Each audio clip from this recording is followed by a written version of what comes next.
Hey listeners, thanks for dropping in. I'm Christy. And I'm Melissa, and this is Buried Motives, where we dig deep into the details of some of the most gruesome dirtbag murderers.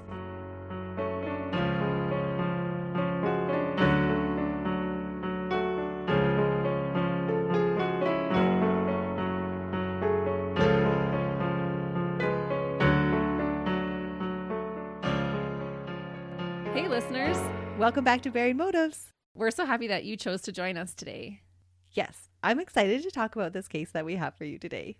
Melissa has been very tight-lipped about this case. I don't even know the name of the person that she's doing. I know nothing. So I'm really curious. What are we talking about? Well, we joke about all the time becoming millionaires, right? And how much life would be so much easier if we had millions to spend. Oh yeah, it totally would be. I think it would be, but maybe that's because we're not millionaires. I guess so.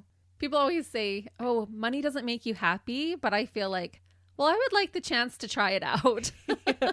I would like to test that theory. That's right. But for the couple of self-made millionaires that we're going to talk about today, it was just the start of a sinister path that would leave a parent of two beautiful girls brutally stabbed. Oh no. Well, and definitely, I mean, I'm joking that money makes you happy, but it can definitely cause some evil things to happen. We've talked about that before in some of our other cases. Yes. And the root of all evil is money. That's right. Money, money, money. And I think this case is going to prove that today. Jim Fayed met Pamela Goody in 1998 when they were both in Southern California on a weekend motorcycle ride with friends. James Michael Fayed, aka Jim, was working as an electrician at the local military base, continuing a family tradition of serving in the military in his own way. He was born to James John Fayed and his wife, Marion Collins, and grew up in Maryland. In a family with 5 children, he was the youngest, and it was a typical childhood. Pamela was born on August 30th, 1963, and she was a native of Salt Lake City, Utah, and now worked as a jeweler. She was a single mom, raising a 6-year-old daughter named Desiree from a previous relationship. Okay. They were introduced by mutual friends and they hit it off almost immediately. Our relationship developed quickly and Jim became a father figure to Desiree. He was loving and caring and stepped up to the job of being a stepfather. It was like a dream come true for Pamela. Aw, good for him. He seemed to be the nicest guy. When Pamela became pregnant and gave birth to the couple's daughter in January 1999, it was a natural progression for the couple to get married just 5 months after the birth in Las Vegas. Fun. Quick but fun. Yeah. In a familiar story, though, the honeymoon period came to a halt soon after the nuptials. Within a year of their daughter's birth, Jim filed for divorce in January 2000. Oh. The two were having financial difficulties, and Jim's work took him away from home often. And Pamela didn't like to be left alone to raise 2 girls by herself. And especially with a brand new baby, that's a stressful time. That takes a lot out of you. The family would have money coming in when he was away, but then because he was a contract worker, when he didn't have a contract, there was no money coming in. She was a jeweler, but could only work when somebody else was there to take care of the kids. They didn't have money for somebody else to take care of the kids. And so she wasn't bringing in a lot of income either. And so financial difficulties for this couple were a real struggle. And that's what seems to be what started a lot of their fights. Oh, that is often what couples will fight about. And that's a stressful time. When you bring a new baby into the house? Yeah. Absolutely. And I feel like a lot of couples get put in that vicious cycle of, I need you home to help me, but I need you to be out working to provide for our family at the same time. And so it feels like a no-win when you're in that situation. And there's not a lot either party can do about those feelings. Right. But 2 weeks after filing, he dismissed the actions in Ventura County. The couple had decided that they were going to work things out. So he dropped the divorce. But according to Dan's older sister, Mary, the couple really never recovered after that. Yeah, that would be an obstacle. Knowing that your husband had filed for divorce, you would maybe have some resentments. Like, I have a brand new baby and he's going to file for divorce. I don't think I would look on it kindly either. No. So Mary, Jim's older sister, she would tell people that Pamela had developed an intense hatred for her dear brother and that she was abusive and threatening towards him. She was not a fan of Pamela's. Once they recommitted to their marriage, they started thinking of ways that they could make some money because they recognized that the financial stress was what was killing their marriage. Mm-hmm. So they put their heads together and they combined Pamela's love of precious metals with working with jewelry and Jim's love for collecting coins. Together, they started a company called Goldfinger Coin and Bullion Sales, a company that was established in Delaware that bought and sold old coins for profit. Oh, smart. They were ingenious. But I feel like I'm holding my breath because I know it's going to go downhill. But it seems like, okay, they've found a solution to their marital problem and their financial problem. Yeah. The trading company made money in a variety of ways. After establishing the parent company, they opened eBullion, an internet portion for the company. eBullion was started by clients opening a PayPal account. Customers would then open an eBullion account, and then the customers would log on to their eBullion site and fund an account with cash or with gold. From there, they had access to a platform that would trade gold online. Wow. Goldfinger would buy and store gold and then allow others to purchase and trade what they had in their stores at current market values. It was almost like they had opened this little mini bank. Yeah, it sounds like it. And were they kind of like pioneers in doing this with gold? Or was this being done by lots of other companies? It was just the beginning of e-commerce. So originally they started just buying and selling old coins, but then they realized that they could collect coins and made profit from selling the coins. But then once they had some profit in the bank, they started borrowing against that and purchasing actual gold. And then once they had gold in the account, they actually started allowing other people to purchase their gold and move it around and trade it. Right. And then they took a small percentage. That's right. Just a small percentage, 2%. Which adds up with a lot of customers. There was also a monthly service charge for registered accounts, and the gold would be valued and appreciated on a regular basis. At first, the company was a very small trading company that the couple operated out of their condo. But as the business grew, they moved into an office building a few miles from their house and soon had to bring on 3 additional employees to help with the demand of their business. And then a bigger office and more employees, and the demand for the business just kept on growing and growing. In 2001, they incorporated in Jamaica. Wow, that is a really quick business growth.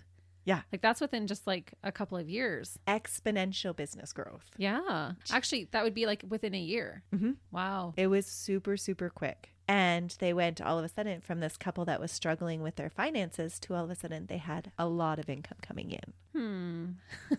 How can we make that happen in the next year for us? I want to do this. Maybe not the way they did it, but no. Jim was listed for the company as president of Goldfinger, and Pamela was listed as vice president and secretary in name. Because they offered rates much lower than other companies, they gained popularity quickly and became very lucrative. Because of its success, the family of 4 was able to purchase a nicer home in a nicer neighborhood on Baja Vista Way in Camarillo, California. The family was able to buy more material things and live a more comfortable lifestyle. They were realizing their dreams of becoming rich. In 2004, they hired Jose Moya, who everybody knew as Joey, to run the warehouse that was now needed to house the gold for their company. A whole warehouse of gold? Wow. When they purchased a second home for a weekend retreat, Joey's duties expanded to taking care of the new property that they had nicknamed Happy Camp Ranch that spanned over 200 acres. What? In California? In California. Whoa. That's incredible. It was a horse ranch. They wanted their girls to learn to ride, and it was just this weekend retreat that they would go to, and they had Joey living on the property in the guest house, maintaining it while they were back in the city. So it's a win-win for everybody. Yeah. Joey gets a place to live. They have this place that they can retreat to. And Joey was somebody that originally Pamela had come across. He was down on his luck, and she had given him his job at the warehouse. And then he just continued to gain their trust. He was a really nice guy. And so they just kept on giving him more and more responsibilities, and eventually becomes like Jim's right-hand man. So whatever Jim needs done, that's what Joey's going to do. So right now they sound like a lovely couple, helping this guy out down on his luck, not taking advantage by the customers by charging a lower fee. Like they sound great. And by reports from their oldest daughter, Desiree, she never even actually knew that they were millionaires. She said she knew that they were well off and that, you know, they could do things that they wanted to do. But her parents never gave her the aura of that they were better than anybody else or that they flaunted their money in any way. Right. That's good.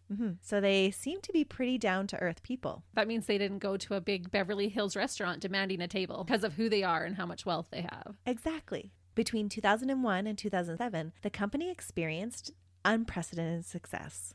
Based on tax returns, The company was making millions of dollars and profits were growing exponentially. To say that they were rolling in the money would be an understatement. Just a ranch full of money. Just fill that barn over there with all my cash. Reading about how much money they had is shocking. And maybe it's just shocking to you and I because we're not millionaires. That's right. We're like, you got enough change for a Slurpee? Let's go. Right. Bonus, found a toonie. Yes. I'm getting a chocolate bar too. Yeah. But in 2002, the company reported a profit of $9.3 million.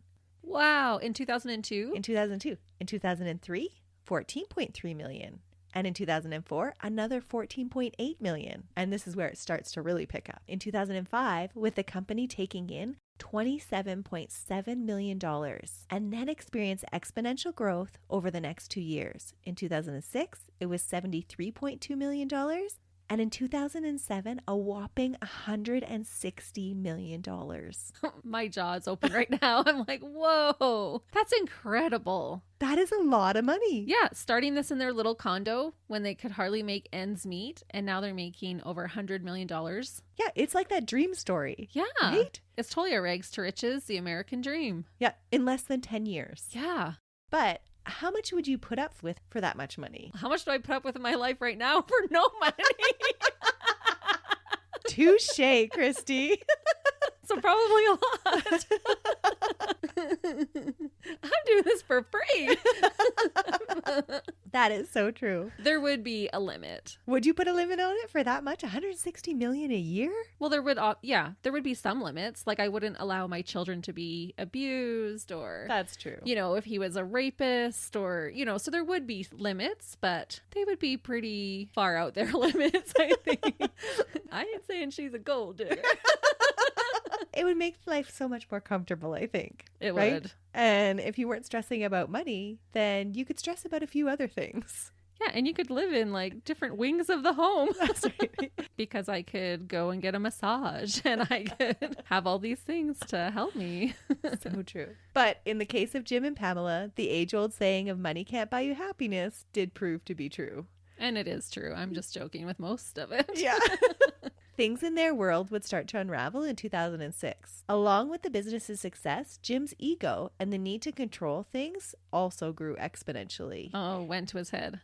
He went from this guy that was super sweet and caring and ready to step in and be a stepfather and just fully immersed in that role. And then as he became president of the company, that role went to his head. And he started demanding that he needed to make all of the decisions all of the time.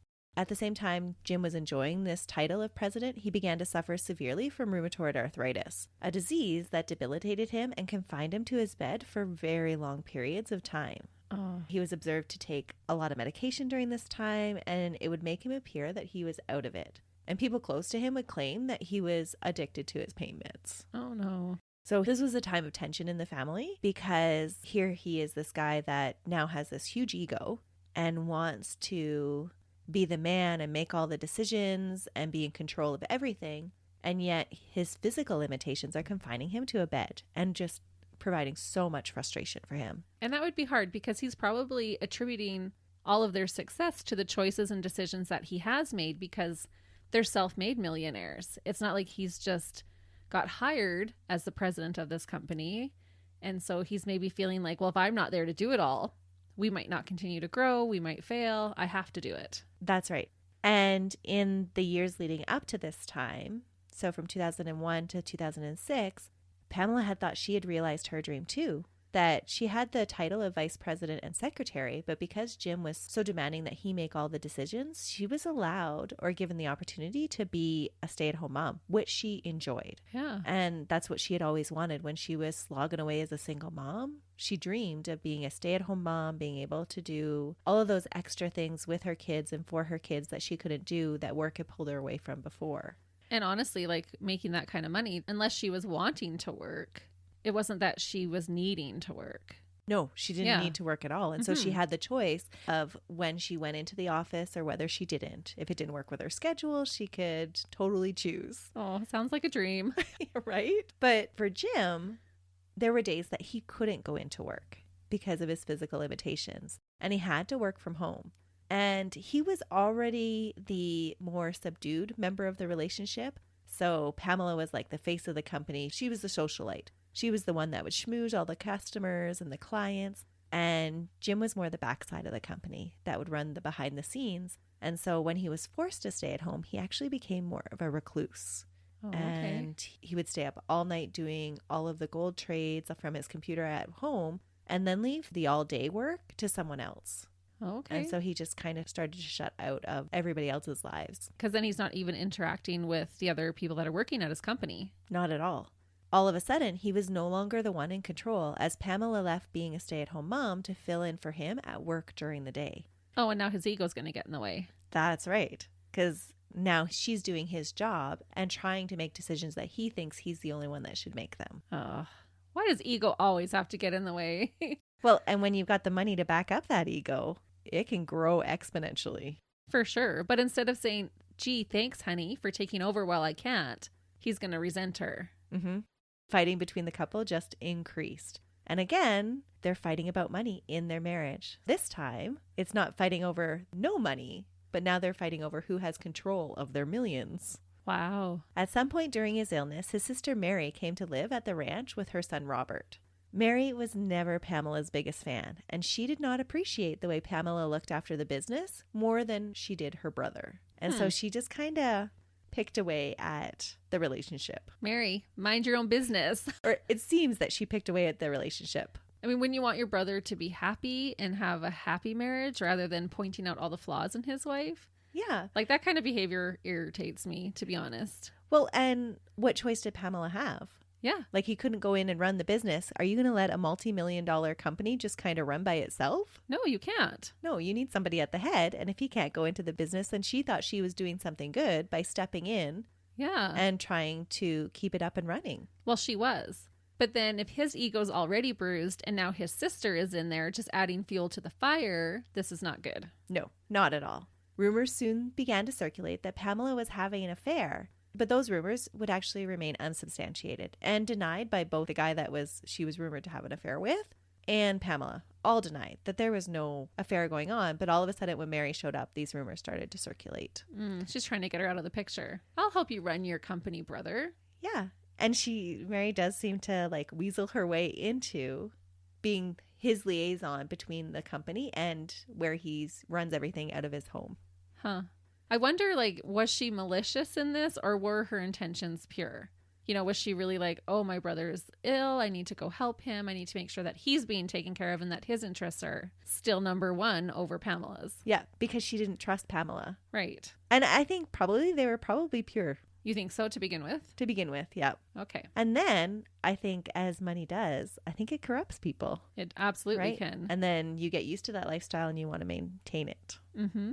So in April 2007, the U.S. Attorney's Office, along with the IRS in California and the FBI, opened an investigation into all the gold trading that was happening at the time. So from 2000 to 2007, gold went up in stocks hugely. And so they had bought stores and stores of gold before. But not only that, they were trading it now. And people were trading it back and forth. And so really, at the end, where all their money was coming from is people's trading fees. Wow. Not even their actual stores of gold. Yeah, because 2% of 1800 is much greater than 2% of 200. That's right. Yeah. So and that's just per ounce. Yeah.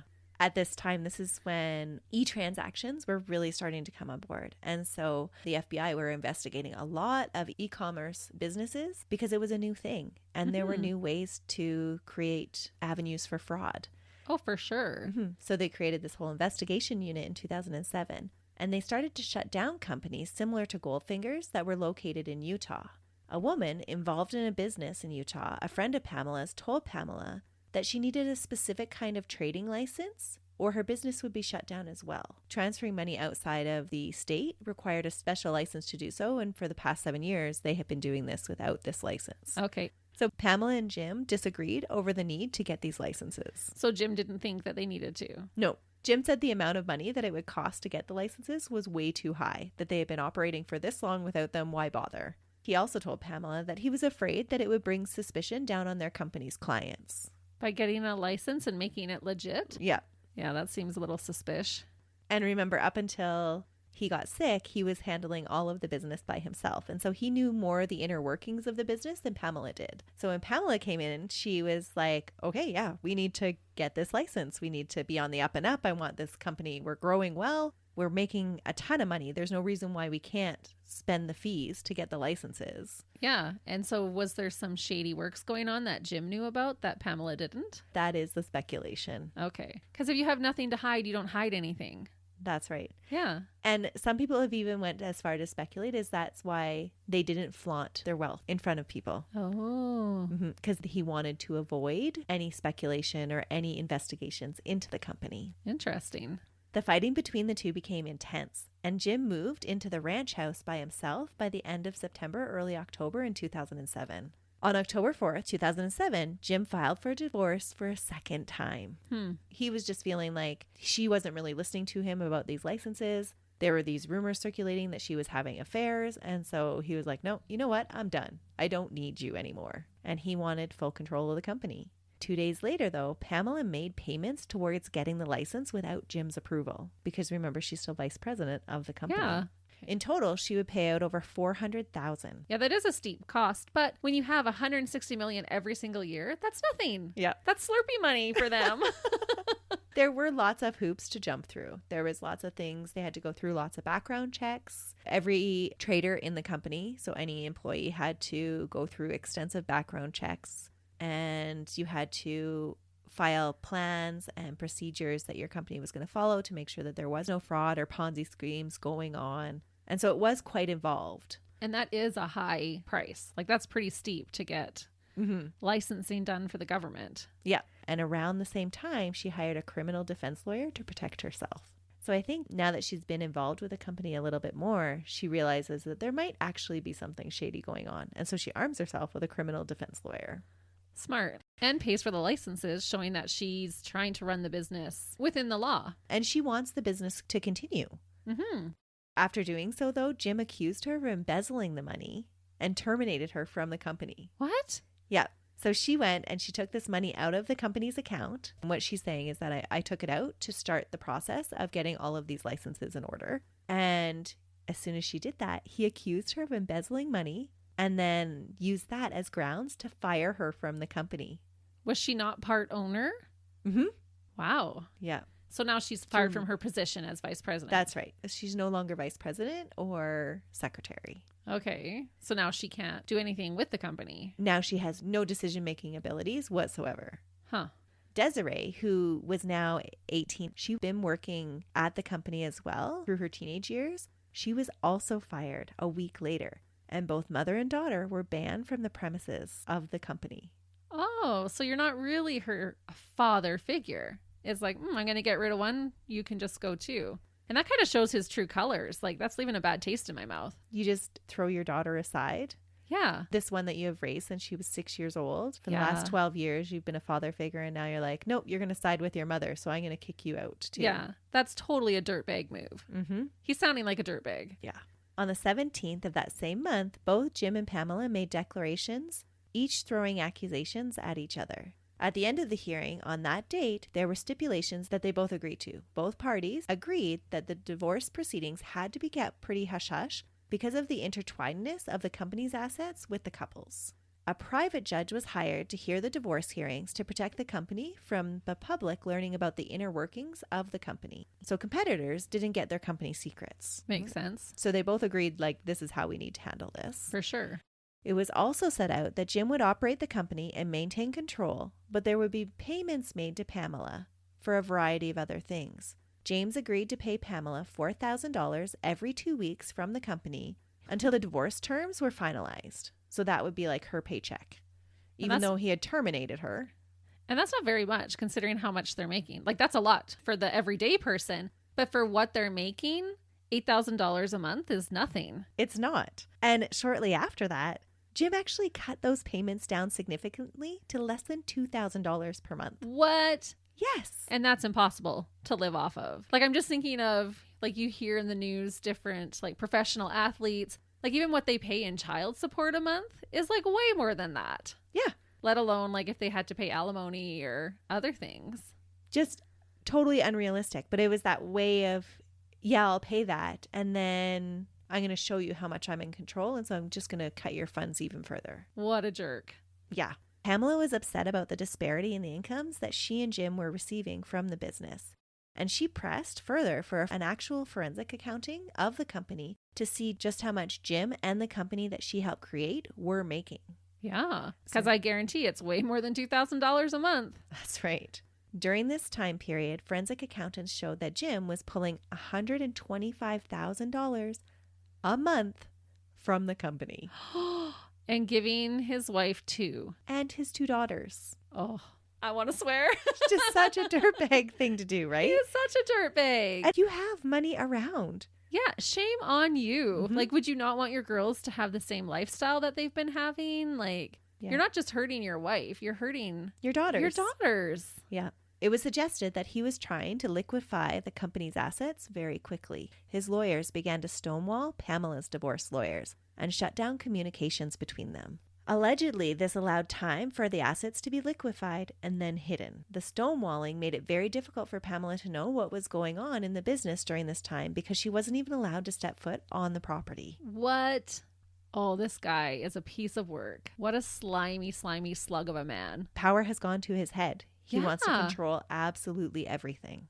Yeah. And this is his way of getting back at her. Being like, oh, you thought you could do something behind my back? So watch what I do to you now. He is delusional.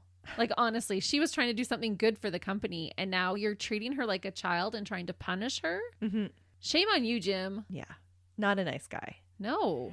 Up until almost the end of June, Pamela's lawyers continued to try and find out what the assets of the company really were. Based on the limited data available to him, Pamela's attorney filed documents to seek $66,000 per month in spousal and child support. That's a big difference from $2,000. Oh, yeah. That sounds more appropriate for their income. Mm-hmm. Her divorce attorney requested the judge to award Pamela's various sanctions against her husband. That all totaled around $1 million. That hearing was scheduled for July 29th. So they put together all these documents and they were going to go to the judge and say, this is what we propose that Jim pay Pamela. And these were the figures that they were going to present to the judge on July 29th. Okay. And she should be entitled to half of what the company is worth. Mm-hmm. This was just trying to settle in between. Okay. Because originally they had come to this handshake deal of, okay, I'll give you $4,000 every 2 weeks. That'll tide you over until everything's actually decided. Right. Mm-hmm. Wouldn't you love $1 million for in-between money? It's hard to feel sorry for them when they're No, but over $1 million. But I do feel sorry for them because he's trying to screw her out of all of this money. And she helped build the company. Yeah, the company would not exist without her. To make the divorce even messier was the fact that during this time period, the FBI and the IRS were investigating suspicions of money laundering during the online transactions. So just like you had guessed, Jim's business dealings weren't always on the up and up. On February 26, 2008, Jim and Goldfinger were indicted on federal charges of operating an unlicensed money transmitting business. Interestingly, Pamela was not indicted. While the FBI could not prove that Jim was directly connected to Ponzi schemes, they hoped to use the business to uncover illegal money transmitting among the customers. So they couldn't directly connect him to knowing what was going on with the accounts being transferred through his business, but they were going to use it to catch other people. Right. And guaranteed, he was such a control freak, guaranteed he knew what was going on. Mm-hmm. And very, very few times in life will anybody make that kind of money that quickly on the up and up. Yeah, it does happen, but not very often. In June 2008, Pamela discovered through her forensic accountants for the divorce that they had received a subpoena from the FBI. And so that's how she was alerted to the indictment, because it was actually sealed and nobody knew about it. She agreed to go in and discuss the indictment with an FBI agent. Even though the indictment was sealed, Jim somehow learned that Pamela was considering cooperating with the investigation, and she was considering testifying against him. Yeah, and you deserve it. He or she was trying to do the right thing, and he's raising a fuss over it. Pamela had asked to speak to the investigative team and had been gathering boxes of printed emails and business communications prior to her death. These communications dated back to 2006. So she was actually going through all of her old data and pulling things, printing them, and storing them in boxes in a storage unit. As summer began, Jim stood to lose a lot of money because of Pamela. Not only through the divorce, but through her cooperation with the criminal investigation as well. In the summer, Jim asked his chief information officer at the company to withdraw an aggregated amount of $26,000, which was more than they normally pulled out. Usually it was like $800 at a time. Every so often, Jim and the company would have their officer pull out money from various ATMs and make withdrawals from the company to make sure that nobody could commit fraud. And then they would pull this money out and then they would put it right back in. It was a way of them checking how the transactions worked. Okay. And so he told the information officer to give this total sum to Joey, who would then return it to Jim later on. The information officer withdrew the money, put it in a cardboard box, sealed it with security tape, and then gave it to Joey. Joey was a trusted person in the company. He was the one that took care of the warehouse. He took care of the Happy Camp branch. So he didn't really think twice about handing the money over to Joey. Yeah. Jim then told the information officer at a later date that Joey had given the money back to him. But interestingly, no subsequent deposit of that amount was ever made back into the company's accounts. Yeah, he's stashing it. Instead, Jim used the money to pay his right-hand man, Joey, $25,000 to kill his wife. Joey's not going to do it, is he? He's a nice guy, and Pamela saved him. Are you for real? Joey! I was not expecting this. There's many dirtbags in this story. Joey, $25,000 is your number. I was going to ask you, is there a number that you could hit? 25,000? I don't think I would kill anybody for 25,000. Well, when a multimillionaire is coming to you and you know he has that kind of money and he's offering you 25,000, like he could blow his nose with $25,000. Yeah, that's nothing, right? Yeah. Like, Joey, don't sell out.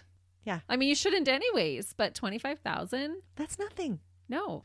Oh, no. I didn't see this coming. That's what I thought, too. So by eliminating Pamela, Jim eliminated the need for the nasty divorce and the custody battle. And he also eliminated Pamela as a witness against him. Yeah. And what did he use that extra $1,000 for? Why $26,000 just to give him $25,000? Like, oh, I need an extra $1,000 just to plump up my wallet. It might have been for expenses to Buy carry a out the gun hit or something. Yeah. Maybe. I'm not exactly sure where that extra $1,000 went. So random. Yeah. But Jim's thinking was that he would kill two birds with one stone. Terrible. Joey would subcontract the murder out to Gabriel J. Marquez, the boyfriend of his niece, and Steven Simmons, Marquez's nephew, both members of a local gang. So now Joey's getting even less money because now he has to cut it with these two gang members. Yeah. And I could never find out how much he actually promised those two. From the onset of the divorce, and since agreeing to speak with the FBI, Pamela had started to have the sixth sense that her life was in danger. She started asking friends and family members to escort her to and from her car all the time. Ooh. She bought a handgun for protection and expressed on several occasions a fear for her safety. There were even times that she believed that she was being followed while she drove from one place to another. That's wild. And her fear was not misplaced. Over the course of a couple of months, Jim arranged for at least 4 attempts on her life. What? But each time the plan fell through. Did she know that they were attempts on her life, or just this was happening behind the scenes and she wasn't aware that they had fallen through? It was happening behind the scenes. Okay. But she did have like this sixth sense, and friends that spoke to her right before she died said that her nerves were totally frayed. She did not look like the same person anymore. She had lost weight. She knew something was up. Oh, This is terrible. One of the attempts on her life took place on the 4th of July and fell through because of the fear Pam had. She stayed with a friend the whole time she was at a party in Malibu, even carpooling with friends. And this hit was supposed to take place as a carjacking. But because there were other people, they pulled out. Yeah, because they didn't want to kill more people than they were hired for. That's right. 25,000 was only good for one person. This is insane. And it's hard to believe that someone that you've built a life with, you've loved, you've had this relationship, you've built all this stuff together, can be so callous and cold-hearted. I can't imagine living with that fear. She actually was anticipating this. She thought it was going to happen. Yeah. Oh, that is terrible. Because those last moments of her life then were totally filled with fear. Yeah. On July 28, 2008, both Jim and Pamela attended meetings at the Century City office building at 3:30. They were meeting with lawyers for counsel for the hearing for the next day, where the assets were going to be divided by the judge that they had hired. At 2:58, Jim places a call to Joey. The surveillance cameras in the parking garage show a red Suzuki SUV pull into the parking garage at 3:48, and the driver takes a parking ticket. And the SUV was reddish. Some say it was burgundy, some say it was red, so I'm just going to call it red from now on. Okay. The SUV is the one that has been rented for Jim's nephew the month before and had not yet been returned to the rental company. The 3 henchmen lay in wait for the unsuspecting Pamela. Jim makes another call to Joey just 39 minutes before the attack. After the meeting had concluded, Pamela left the building at 6:32. As she gets onto the elevator, a stranger holds the door for her. Once out of the elevator, she heads to her car, which is parked on the 3rd floor of the high-rise parking structure attached to the Watt Tower at 1875 Century Park East in Century City. She didn't ask anybody to escort her to her car this time. She probably felt that it was safe in a public building. The area was not known for crime, and it was in broad daylight. Oh, which is super sad because the second she puts her guard down, something's going to happen. Yep. And that just shows you how much they were tracking her movements. That Jim was actually like on the phone being like, okay, now's the time. Yeah, she's alone. Yeah, she's heading to the car alone. She's leaving the meeting alone. Oh. As she walks in between her black Yukon and the vehicle next to hers, she gets her keys out. At that moment, someone gets out of the left rear side of the red SUV wearing a hood and armed with a knife.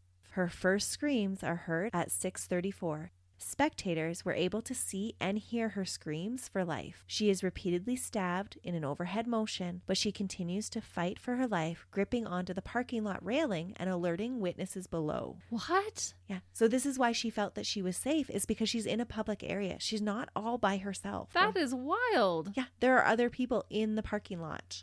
How brazen to just, oh, she's here right now alone. We'll just do this. We'll hack her up while people are watching. Mm-hmm. Do people intervene?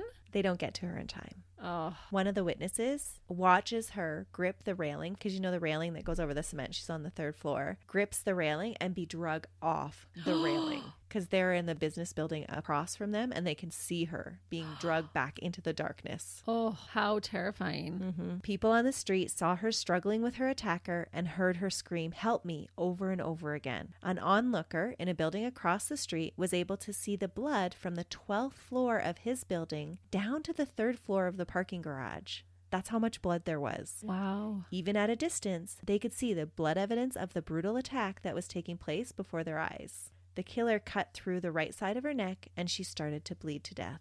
A witness, Edwin Rivera, wanted to take a nap in his car before he took the long drive home. He notices on the way to his vehicle, so he frequents the parking garage. He parks on the 3rd floor all the time. So he notices on the way to his vehicle, the red SUV parked near the elevators.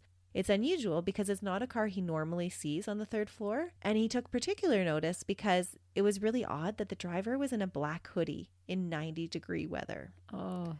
But he just assumes that it's someone else that is just biding time and napping until the rush hour is over. So that was a fairly common thing to happen. Okay. And he assumes this because that's what he had planned to do. So he doesn't alert anybody to it.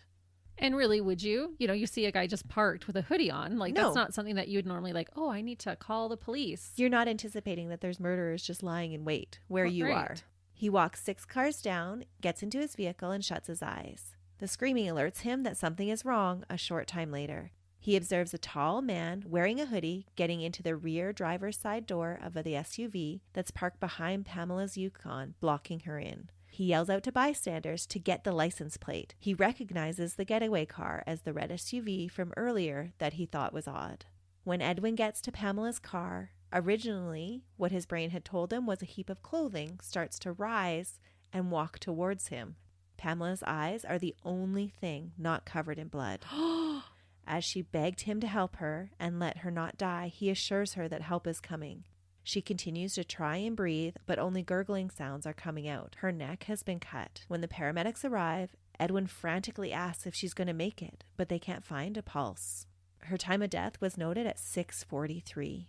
Pamela Fayed had been killed in the way that she had feared most. She had always been terrified by knives, and Jim knew this. Oh, no. Just to make it that much more terrifying. He is evil. Like, we've passed just regular dirtbag. That is evil to try and kill the woman that you're married to in the way that would most horrify her. Yeah, it's just not a simple, bullet through the head. She won't feel any pain. Yeah. He wanted it to be an attack with a knife so that she would feel that fear. And feel every single slice. Mm-hmm. An autopsy would later reveal that the fatal wound was a 3-inch long gash no more than an inch deep along the right side of her neck that severed the carotid artery. Oh. The angle of the wound was consistent with someone standing behind Pamela and drawing the knife across her throat. There were 2 other significant wounds on her neck that showed that the attacker had tried and almost succeeded twice before cutting her neck and delivering that final blow. So repeatedly, she had somebody stand behind her and try to slash her throat. And because she was struggling, it took the 3rd attempt to do it. Yeah. In total, Pamela was significantly cut or stabbed 11 times, and a lot of them reported 13 times, but in the actual trial document, they only get to K in the wounds. Okay. So that's 11. I had to use my fingers. No, and so sing did the I. I've song. done it a whole bunch of times because all the news reports say she was stabbed 13 times, but in the trial documents, the pathologist talks about wounds A through K.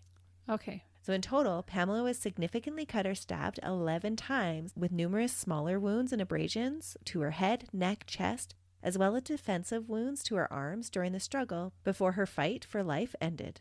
Video shows that afterwards, the killers tried to leave through an employee exit, but their paper ticket wouldn't let them get out that way. The video shows someone getting out of the red SUV and trying to operate the machine with a paper ticket, but it doesn't work. The video then shows them backing up the vehicle and having to drive to a different exit. The exit that they have to go through, they have to hand the clerk a paper ticket, and they actually have to physically pay the $32 fee on their way out. They had laid in wait for almost 3 hours to kill Pamela. That's insane. Mm-hmm. And were they not covered in blood, or it was just one who attacked her? Is the one who attacked her who was sitting in the back. Oh, okay. Mm-hmm. How eerie for that person checking them out.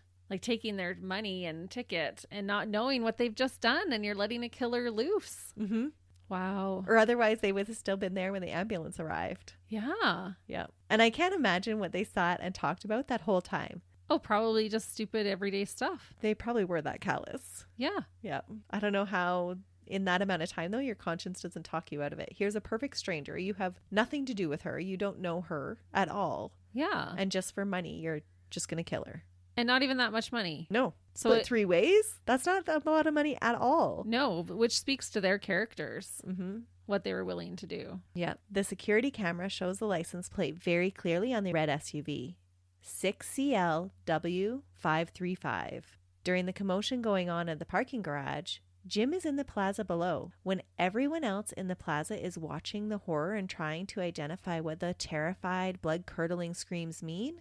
Jim is just walking around casually, like nothing at all is going on. And this is all caught on security cameras. Because he knows exactly what is happening. And that just is so terrible that he is listening to his wife die. He's listening to her last screams and just, what's this artwork over here? He just continues to text on his phone while others are pointing and moving towards the source of the scream. Everyone else is like, what's that? And some are running towards it. Some are pointing. You can watch the video and everybody's pointing off to the right-hand side. And he totally ignores it until several minutes into the screams. And then he's like, almost like an actor that's missed his cue, kind of comes in late and is like, oh yeah, maybe I should react to this too. Wow. But so callous that he just stands there and continues to text on his screen, where this woman that he's been married to for 9 years is screaming and fighting for her life. The mother of his child. Mm-hmm. And even like the people, if they were witnessing this because they're pointing, there would have been gasps and people talking, and he would have heard that. And to just pretend that that wasn't happening. Yeah, he doesn't even bother to lift his head. The surveillance video at the front entrance shows Jim leaving the building at 7 p.m. by himself and getting into his private limousine. I am so angry at this guy. I can't even believe it. In his private limousine. Yep. I'm going to be escorted away from the scene of the crime. Just Yeah. shows how cold-hearted he is. Mm-hmm. What a slime bucket. Over the next few hours, he will send 16 messages to Joey as they collaborate their stories. He even at one point calls his lawyers into the ranch that night. Because he's expecting to get arrested, or why did he have his lawyers there? I think he was expecting that he would be the prime suspect. Oh, okay. But he was very clever in making sure that he established that he was on camera. There was no way he could have done it. Right. Mm-hmm. And that's why he was walking around there. He was loitering so that That's right. they could see it. He needed to be seen on camera. Oh. The lead detective arrives on the scene at 8:45 p.m. and an investigation is launched immediately. From the evidence at the scene, it seems obvious that Pam was the target of a hit. Her purse and the vehicle remain at the scene. There's no signs of sexual assault. Nothing has been taken. So they suspect very strongly that it's been a hit and that she was the prime target. And the very next day is when they're going to be dividing the assets. Like, this is not going to look good for you, Jim. No, not at all. Detectives work on the biggest lead they have. They run the plate within the first 2 hours of the investigation, and it comes back to the Avis car rental company in Camarillo. The car was rented by Jim's company, Goldfinger. The police contact the rental company and request that if the vehicle is returned, that no one should touch it and should call the police immediately. What? He rented it under his business name? Mm-hmm. Yep. You couldn't have come up with an alias? That's what the extra $1,000 was for. For the car? Because he didn't buy a gun. And the hoodies. So the parking ticket was recovered from the machine and it was dusted for prints. The left palm print and the thumbprint would later be matched to one of the suspects. Yeah, they're not too smart, are they? No. Well, you get what you pay for, right? Yeah. He didn't pay huge money for this hit. And so he's getting pretty sloppy work. And these weren't people who were hit men. No, not at all. Yeah, these were a couple gang members who were willing to do it. Yeah, and it's Joey who's his ranch hand that's kind of orchestrating it all. Oh. Police executed a search warrant at the Happy Camp Ranch on the evening of July 29th. And during the search warrant, police find 1 kilogram gold bars around Joey's house and a silver metal suitcase with an American Express business card in Jim's name. In a Ziploc bag, they find $24,980. What they spend the $20 on? I don't know. Lunch to sit in the vehicle. Probably. I don't know. There were also 62 pounds of gold bars and coins that were found in the residences. So just lying around their house. Yeah, not even trying to hide all this evidence. No, and it's not even evidence. That's just how much money they had lying around their properties. Wow. About $6.3 million worth of change just lying around in the living room. Whoa. Mm-hmm. And today, that's $8.5 million.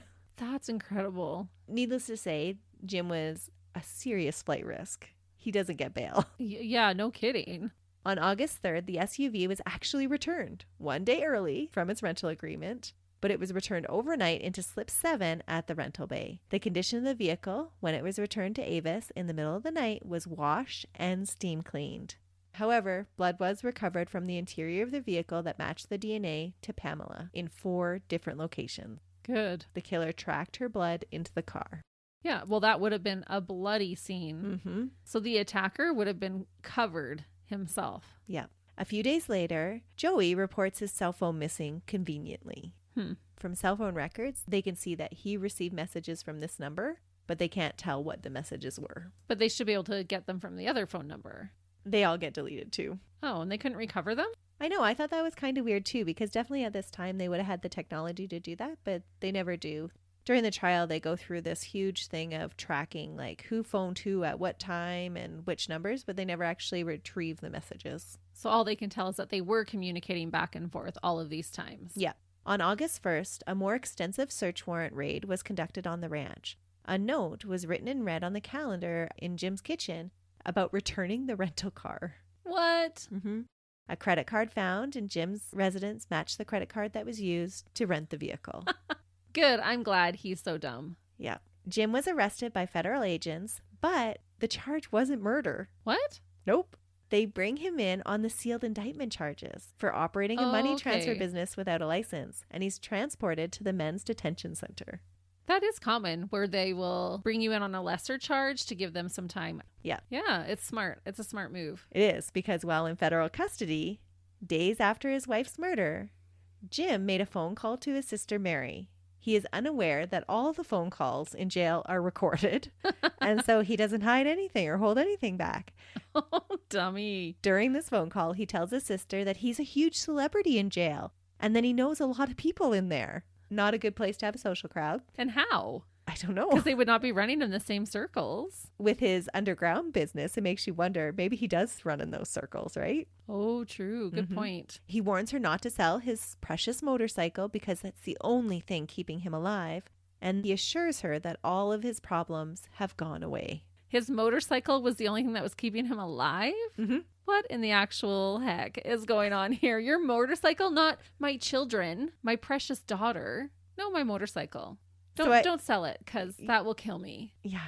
There was one report. I could only find it in one source, but their youngest daughter actually stayed overnight at a friend's house, and nobody went to collect her for a couple of days afterwards. Yeah, he didn't care about her. No, he gave no thought to his daughter. No, he's worried about his motorcycle. Mm-hmm. Wow. Didn't even think to collect her from a sleepover. That's unbelievable. It just really speaks to his character. And it makes me wonder, like, I don't feel like money could turn him into that. You think he was already like that? I think he had that in him. I don't think money makes you not care about your own daughter. There were a lot of personality changes when he started suffering from rheumatoid arthritis, and he became addicted to pain meds and things like that. But again, those are big personality changes, not to care about your own child. Yeah, and you're lucid enough to worry about your motorbike. Yeah. But not your child. Mm-hmm. He's a dirtbag. Oh, such a dirtbag. Mm-hmm. Jim even made some friends while in federal custody. Sean Smith was his cellmate, a 47-year-old convicted drug dealer who pled guilty to drugs and weapons possession and was awaiting sentencing. Sean told police that he heard Jim make incriminating statements, and he agrees to wear a wire and record Jim's statements. Good. While being recorded, Jim tells his cellmate that he had paid Joey to have his wife killed. He admits to paying Joey $25,000, and he makes horrible, horrible statements about Pam, calling her the most derogatory names and insulting her repeatedly. He tells Sean that she made stuff up, she's just a liar, and that she made all these stupid accusations just to make him look bad. Sounds like you're talking about yourself, Jim. Mm-hmm. Little Jimmy boy. He even says about the murder, I wanted to do it myself. I wish I could do it myself, but I knew I would get caught. Too bad you're getting caught anyway, dirtbag. That's right. Jim tells his cellmate that he has a new problem to fix and new people to kill. What? Can you guess who it is?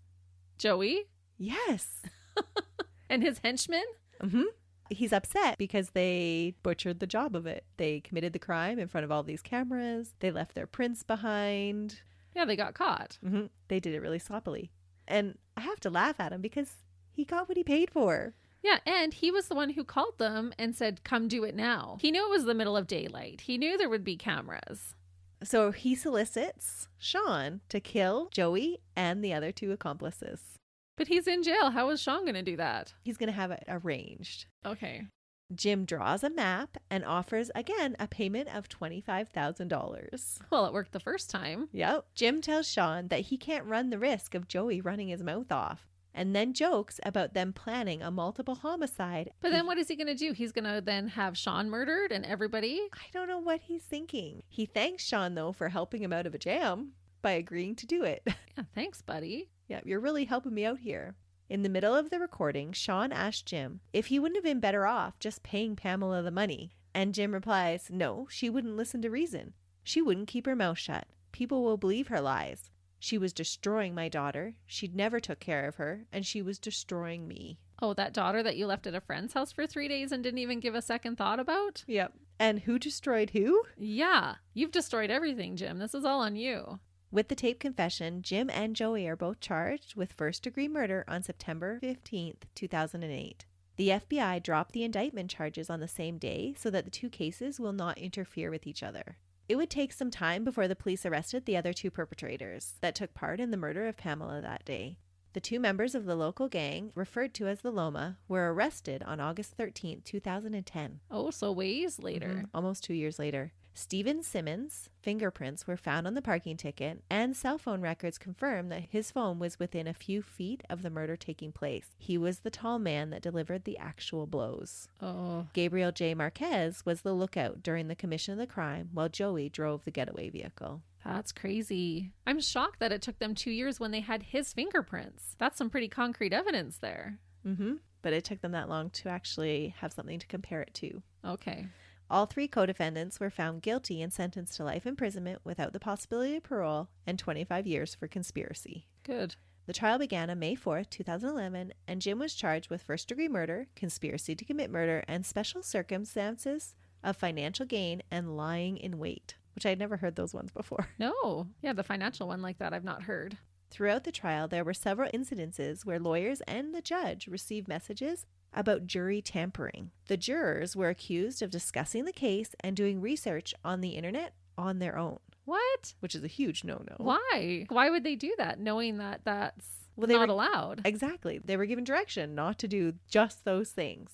And yet, throughout the trial, different lawyers and the judge receive emails or like notes are slipped to them saying like such and such a juror is doing this, and like a whole bunch of tattletaling almost between the jury members. Do you think Jim was paying them off to do this? Oh yeah. The trial is halted on several occasions to dismiss jury members and bring in alternatives. And then when it just keeps happening over and over again, all the jury members are brought in and questioned individually by the judge if it is they who have been sending messages or if they have been discussing the evidence or researching the case.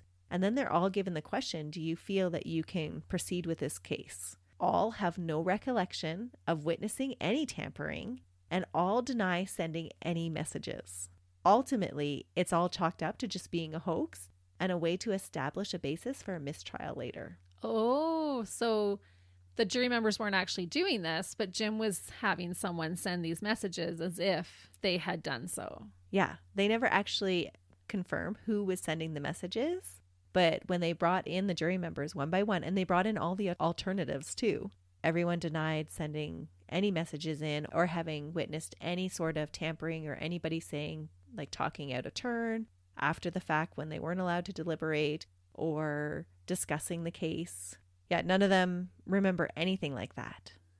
And they all feel like, yep, we are still fully capable of taking part in this jury. We have not compromised ourselves in any way. Right. It was Jim trying to compromise the trial. That would be my guess. Yeah. And it does set him up later on for appeals. For sure. Mm-hmm. The primary defense raised by Jim's attorneys is to throw Jim's sister Mary under the bus and try to convince the jury that her hatred for Pamela was great enough for her to hire the hit on her sister-in-law. So he's turning on his sister, his only ally probably in life. Yep. While they bring up several questionable behaviors, like messaging Joey on the day of the murder just prior to the act, and most damningly, Jim and Mary's older sister, Patty, revealed that Mary had asked Patty if her husband would kill Pamela for money. What? Mm-hmm. So there is a lot of question about Mary's actions. If Mary's asking about it, then I can't say she was in on it, but she knew about it. She may have planted that seed just like she planted the seed about the affairs. Yeah. Mm-hmm. And that's not something you just casually ask somebody. Like, hey, would your husband be willing to off our sister-in-law? Yeah. Patty's husband was a police officer. Oh. And so Patty was like, no, I think you've forgotten which side of the law he stands on. What? Mm-hmm. So Mary does some really questionable things. That's like me asking you if your husband would commit arson for me. Like, hey, do you think he'd set fire to this house for me? I think Mary's thinking was that he's a professional at this, so he'll know how to cover it up the proper way. Oh, my laws. So she did do some really questionable things. And remember, it was her son that the car was originally rented for. Right. Mm-hmm. So there was lots of insinuations that, Mary is the one that actually hired the hit. Jim knew nothing about it. Oh, I don't believe that. No, not at all. I think Mary maybe knew about it and didn't stop it or encouraged it. Or planted the seed. Yeah. Yes. I think so. But either way, the jury doesn't believe the story about Mary being the one to hire the hit. Yeah, she is not the mastermind in this. No. During the trial, Jim waived his own right to testify, and only 3 witnesses are called on his behalf. All the people that were called had had no interaction with him in over 10 years. Ones that knew him before he was overtaken with gold fever. On Friday, May 20th, 2011, Jim Fayed was found guilty of first-degree murder by a jury of 8 men and 4 women after 2 days of deliberation. He also was found guilty of special circumstances of financial gain and laying in wait. During the victim impact statements, Desiree read a letter that was penned by her mother 2 years prior to her death when Pamela had created a will and left a note for her daughters. Oh. And the note said, "To my dear sweet baby girls, please hear me and know that I am forever with you. You are the fruit of my labor in this life, and I am so proud of both of you. Listen for my voice to guide you. I want so much to hold you in my arms and kiss your sweet faces for eternity. Please keep my family together with gentle love and understanding. You are all that exists for me now, never abandoned. Family is truly the only thing that is important. Protect each other at all costs." And I thought, did she know even 2 years before that their own father wouldn't protect them? Yeah. That they would only have each other to take care of each other? That is chilling and heartbreaking at the same time. Mm-hmm. The father that was supposed to protect his little girls let greed overcome him, and instead he took away the person that was the most important to them. Yeah. You know, when they say it's a green-eyed monster, that is what he became. He became a monster. Mm-hmm. He destroyed his girls' lives. Yeah. And now he gets to sit in a jail cell too. He ruined his own life even. Well, hopefully he doesn't have to sit there long, because James Fayed was sentenced to death and ordered to live out his remaining days in San Quentin. Oh. Unfortunately, the last has not been heard from him because he continues to appeal his sentencing and his conviction. Oh, just shut up. Yep. Like, honestly, like, you can just sit there and rot. No one wants to hear from you, Jim. And in 2019, as a wrap-up, $10 million was returned to almost 1,000 e-bullion customers that were taken advantage of while Jim operated the business. Oh, so he was doing dirty. Mm-hmm. That indictment did find some things that he had done wrong. And that is the greed-infused case of James Michael Fayed, the despicable, selfish dirtbag that was too good to get his own hands dirty in the killing of his children's mother. That is terrible. We are not a fan of Jim. He's such a dirtbag. And there's a reason that greed is one of the 7 deadliest sins. It is true. Mm-hmm. If I had to choose, I guess, between these millions of dollars or this happening to my family, I would choose no money. Maybe it's good to be poor. Maybe there are less problems when you're poor. I don't know. Different problems. And it's not that money is what's evil. It's that love of money and that greed and how that becomes the most important thing in your life. That's what's evil. Mm-hmm. Money can do a lot of good in the world. He could have done so many good things. And it sounds like Pamela, that's what she was doing with the money. She took care of a sick friend with cancer. She helped out at different charities. That's what she was doing with the money. Yeah, she helped backstabber Joey get a job and have a place to live. Unfortunately for her. Well, I hope it haunts them all. Mm-hmm. I found it interesting, though, that Jim, who orchestrated it, was the only one to get a death sentence. It's true. And the other ones that actually did the crime only got life sentences. But I think that's rightfully so. I do too, actually, because they wouldn't have killed her had it not been for Jim. So listeners, when you gripe next time about not having as much money as you want, remember the green-eyed monster and stay away. From the monster part, not from wealth in general. Run away from the green-eyed monster. Yeah, because you can bet your bottom dollar there are other dirtbags like Jim out there. That's right. We're so happy you've joined us this week, and we hope that you come back with us next week. Until then, see ya. Bye.